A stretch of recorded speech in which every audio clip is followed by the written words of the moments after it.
I'm going to tell you something that you may not know about our next speaker. Did you know when he was still in school, he was a star NCC cadet, and he went to UK to train with the British Army, the Royal Navy, and the Royal Air Force. Did you know that he's a big believer in protection of animals? A few years ago, PETA ranked him as the Person of the Year. We all know him as an actor, but very few of us know that he's also a writer and a producer. So, ladies and gentlemen, bring down the roof.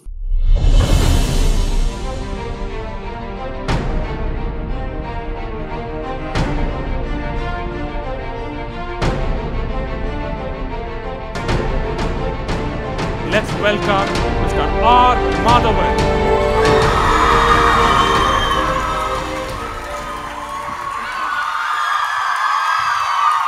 Oh, very good afternoon. Thank you very much. Well, when I first came in and I saw this setup, I was blown. I was talking to doctor in the evening last night, and she was saying, this forum should be as big as TED. With this sort of a preparation and the kind of speakers you are, I think you'll soon be as big, if not more prominent than TED in India. And so I wish you all the very best for it.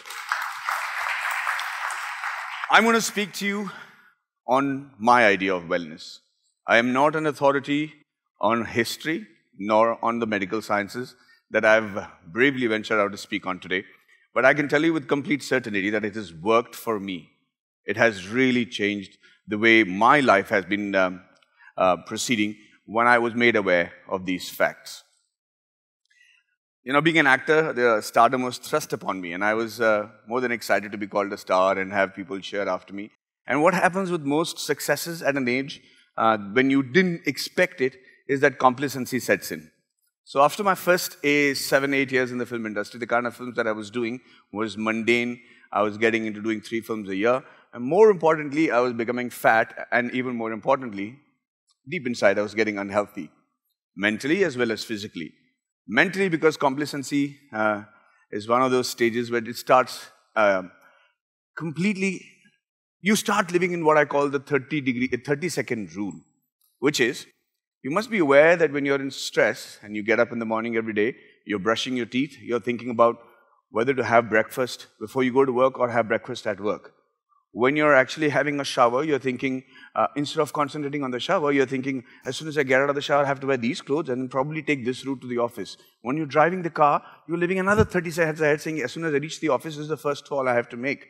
And what happens is, you're never actually in the moment that you're doing a particular activity.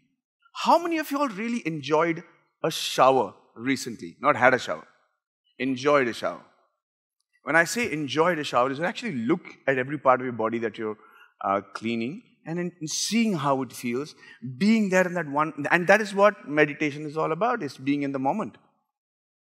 This 30-second rule I realized was what is happening in my life.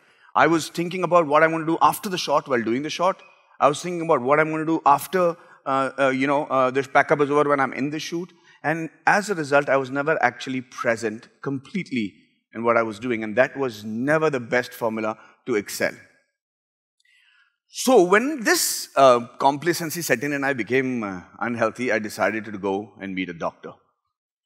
Like all of us do today, we want to do all the research in the internet before we go and meet the doctor because we want to seem sure of what is happening with us and help the doctor in his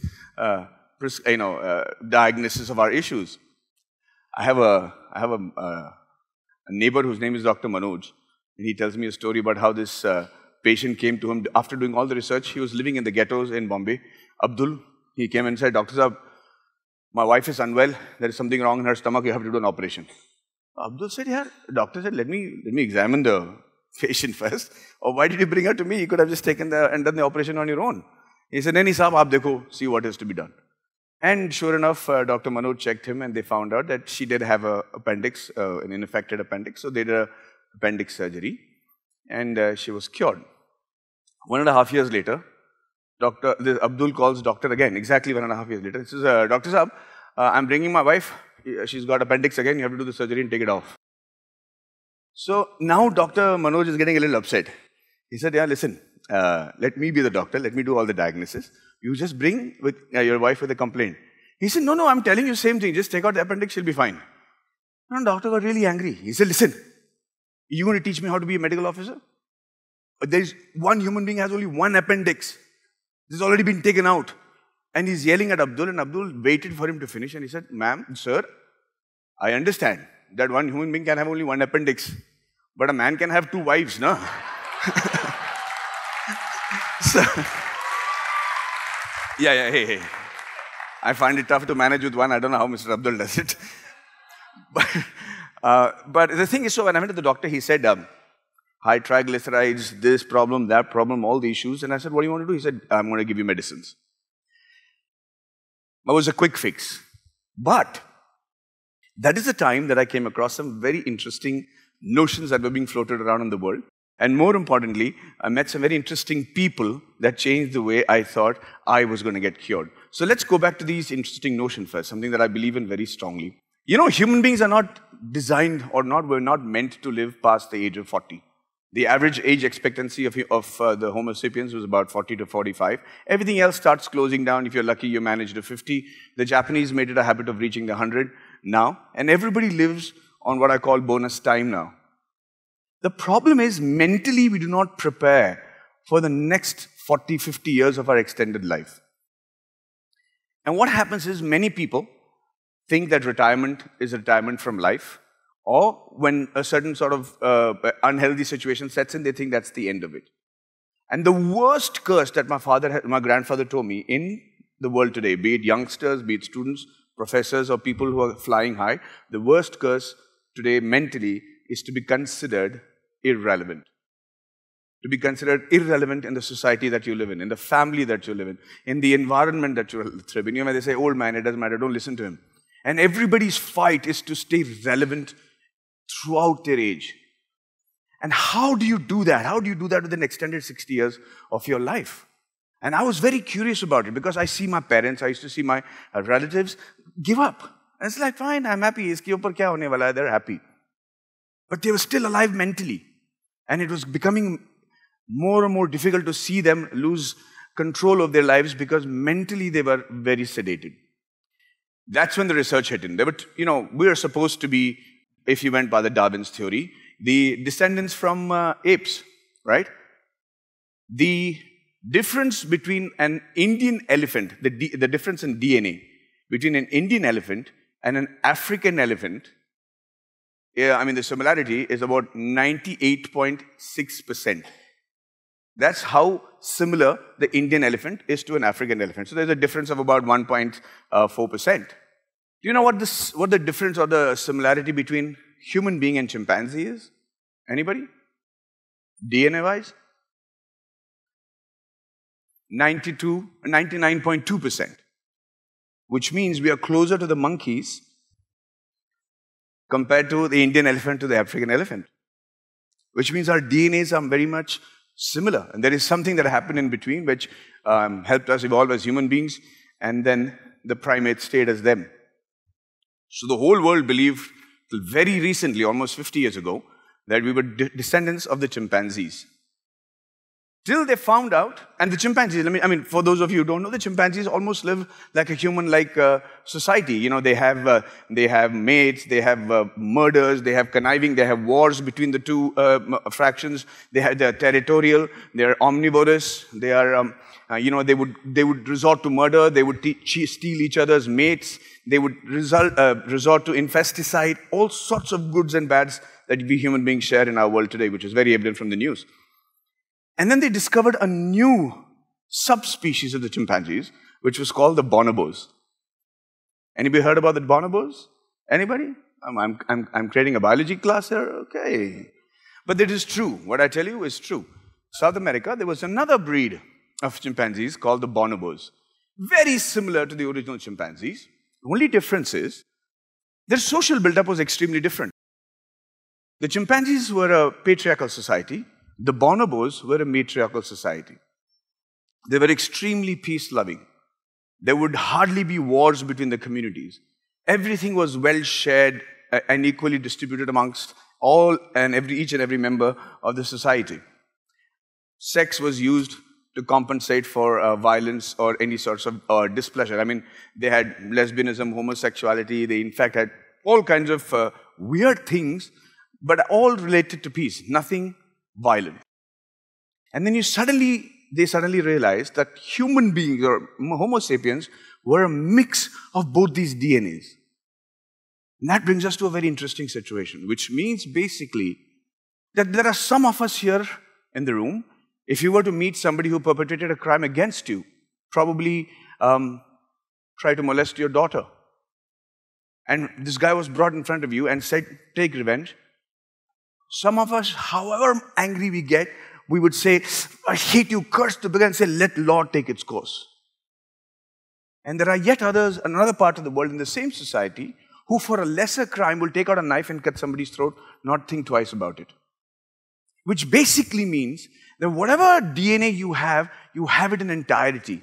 And it is in your control, physically and mentally, to activate those DNAs to live the kind of life you lead, depending on your conditioning. This was for me, it was mind-blowing. It was fabulous, because the person who informed this told me that suddenly you'll find yourself getting this inhuman strength to do something that you didn't think you were capable of doing.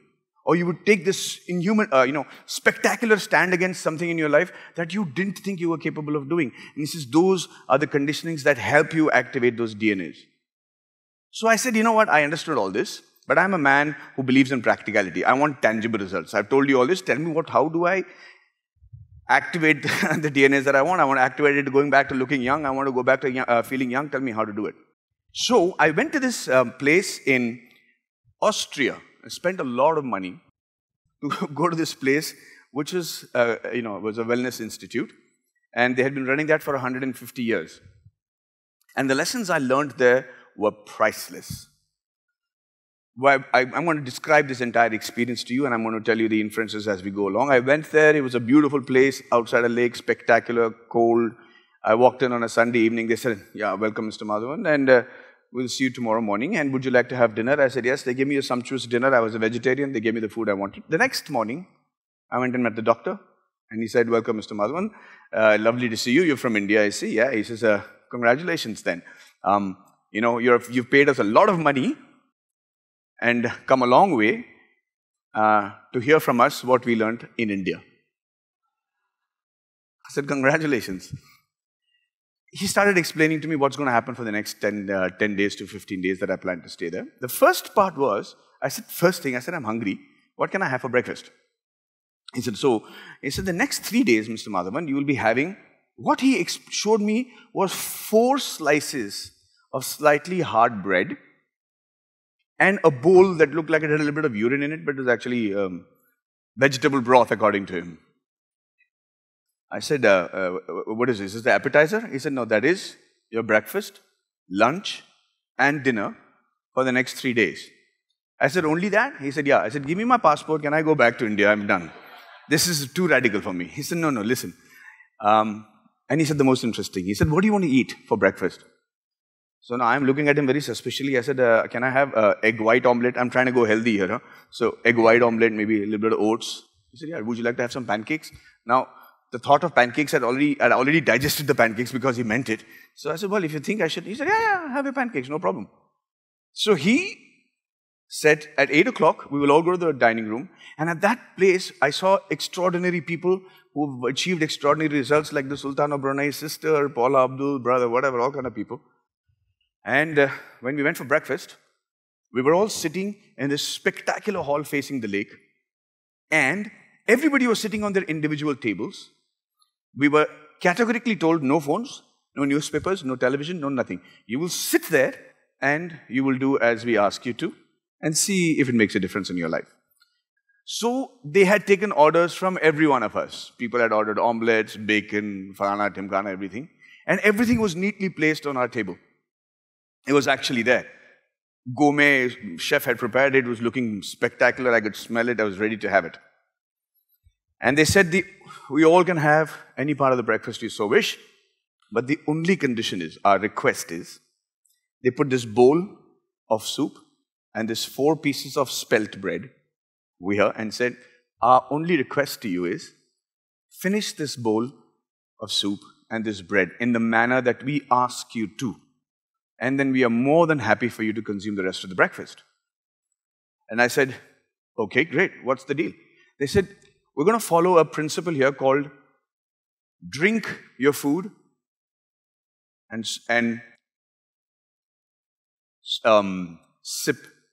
chew your water. So it's drink your food and chew your water. So I said, what do you mean by that? They said, take a piece of spelt bread, chew it 40 times at least, till it becomes liquid. Till it becomes completely liquid, then swallow it. It's not going to be easy. Your mind is not going to allow you to do that. It sounds very simple.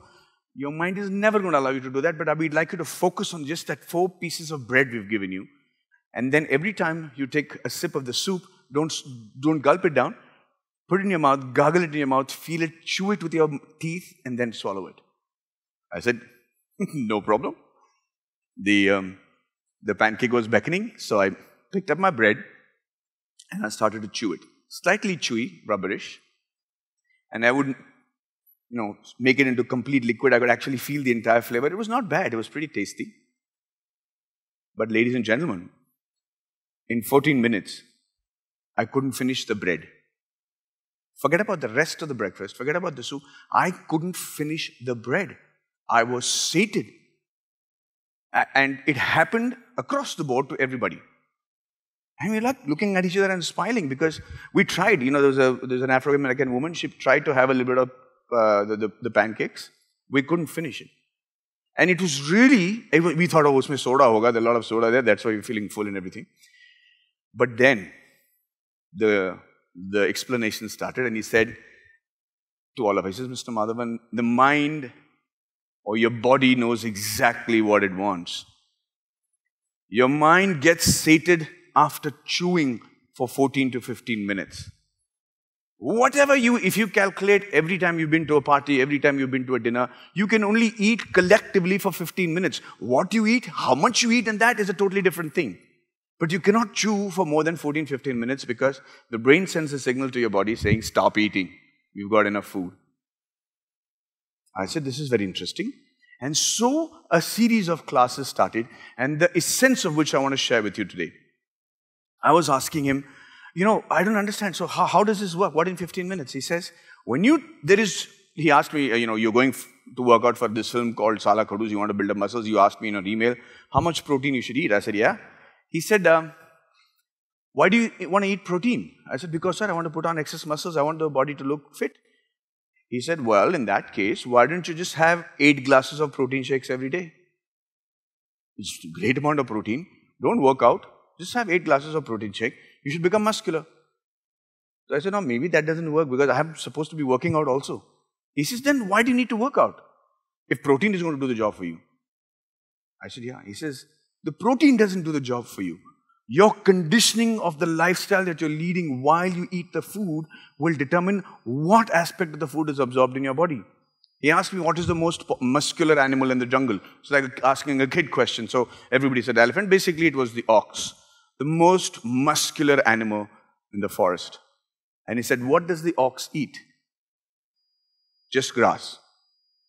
It's a herbivore, and even in the herbivore, it only eats grass. And he says, so how does it get all the muscles? No protein shake for that ox. And he says, the brain and your body is far more spectacular and smart than you people in your mundane lives are giving it credit for. He says, the brain knows that there is no pure food. Every piece of food that you put in your mouth is consisting of carbohydrates, fats, protein, vitamin, mineral, but in different proportions. And he says the bull's brain knows how to just take out the protein from the grass that is required and substitute and put it into the body that it needs. So I was extremely intrigued. So you're basically saying that I don't need to take a protein shake? He said, no, let me explain to you what we learned from India, where we say the final point of the whole conversation is, people in our Shastras say that you are what you eat. By that, what he meant was, your emotional success, your emotional, your success, your temperament, the way you look at the world, your family relationships, your professional relationships, everything depends on what you eat. And that was too much for me. I said, How can my acting depend on my popularity or my professional career depend on what I eat, sir? Please tell me what to eat. I'll only eat that. And he said, no, no, no. He says, when we say you are what you eat, it basically means that in today's world, people are so stressed out. He says that, Mr. Madhavan, if you're not able to give yourself 10 minutes in a day to sit quietly without your mobile phones, without your conversations, without your television, without being distracted, to eat your food, then you're doing a stupid profession and you're not a successful person. All great people in the world who have achieved any sort of greatness were very disciplined on one thing, and that was their food. Be it Alexander the Great, to any Mahatmas, to everybody, food was a very important factor. Not just the food, the way they ate it, how they ate it, and when they ate it. So I said, explain to me, I'm not as evolved as what you're trying to be. And he said, the body, when you chew it enough, when you start drinking your food, when you chew it enough, the brain takes all the signals from your saliva. Your sugar and your carbohydrates gets digested in the mouth. Any doctor will tell you that. Your saliva sends the signal to your brain saying, this gentleman is eating certain things, so prepare your guts to secrete the acids according to the food being taken, so that the right amount of absorption is done for the food. Most of us wolf down the food, which means that you're reining your intestine with enough without information to your brain with just food. And anybody who's in the medical profession will tell you that if the food doesn't get digested in time, it becomes toxic. So therefore, the brain will leave all other activities, including put itself at risk, to just make sure that the food gets digested. How many of you all go to the gym? I'm sure you two ladies who absolutely are spectacular ladies, the twins that go into the mountains, they know. You all go to the gym, right? Any men who go and work out? Oh, this is a very healthy environment. Great, thank you. Sir, and anybody who's been to the gym and trying to put on muscles will tell you, the moment you start working out, you start feeling your muscles getting pumped, right? It looks larger. Can you all tell me how the muscle looks larger when you work out? Or let me just go and answer it. Anybody? Well, when you concentrate, yeah, but how does the muscle become bigger for that particular moment when you're working out? Say that again. Lactic buildup?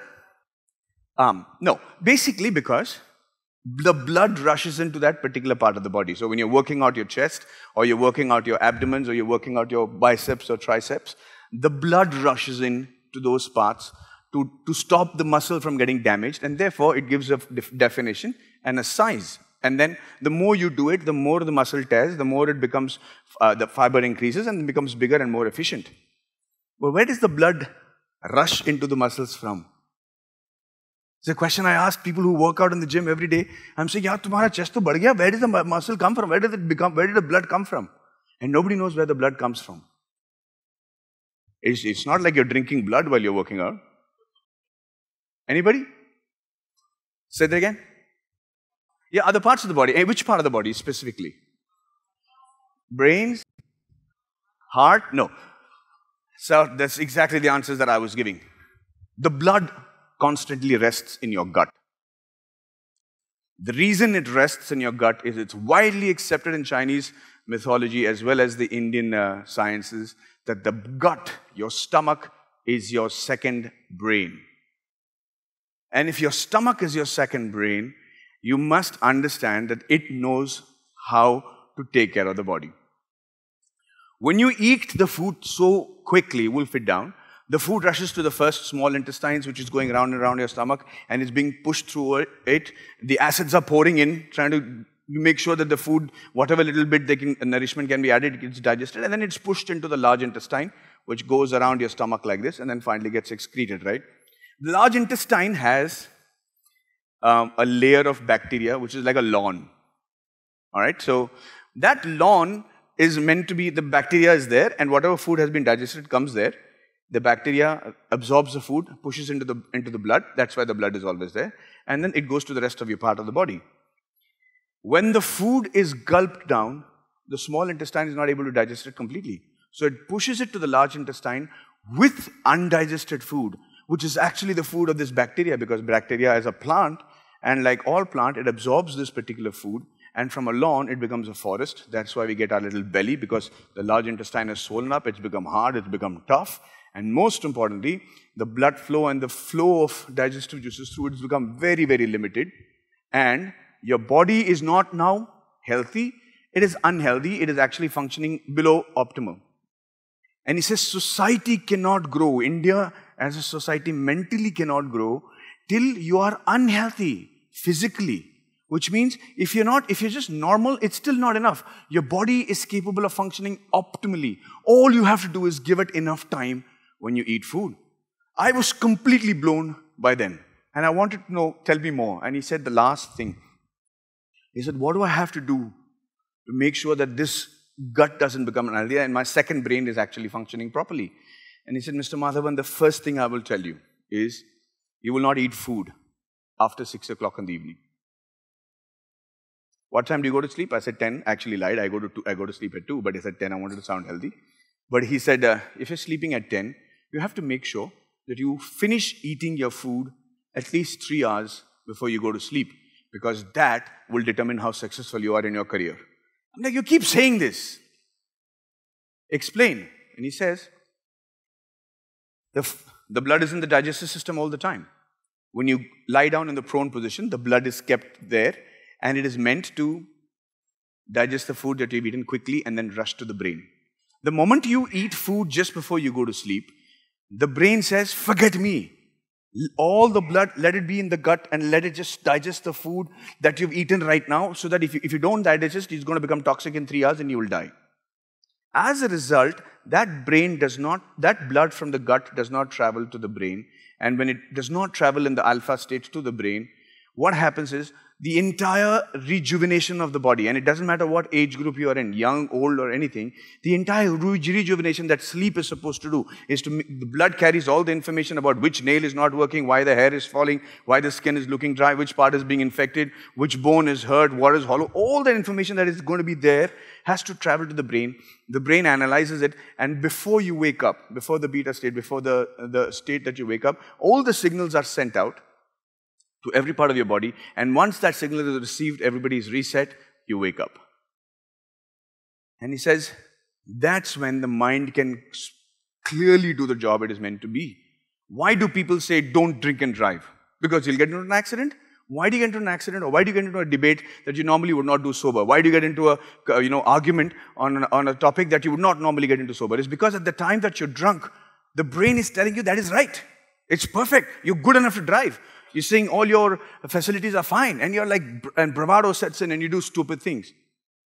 He says, if alcohol is capable of giving that negative effect to your brain, then be assured that there are many substances that are capable of making your brain work in a positive manner, in a more efficient manner. And those 10 days that I lived over there, I made sure that I ate every day before 6 o'clock. I made sure I chewed my food and, I drank my food and chewed my water. And I made sure I tried to follow everything that he had said in terms of how it is going to help me reset my life. When I came out of there, I'm telling you, ladies and gentlemen, I was a completely changed man in 10 days. Before I left, he said one more thing. He said, what I'm telling you, Mr. Madhavan, does not mean that it will be accepted by your body and your brain at the right time. It's a calling. Your mind, your mental state, you were ripe for me to tell you this and understand that. He spoke like a philosopher as a doctor.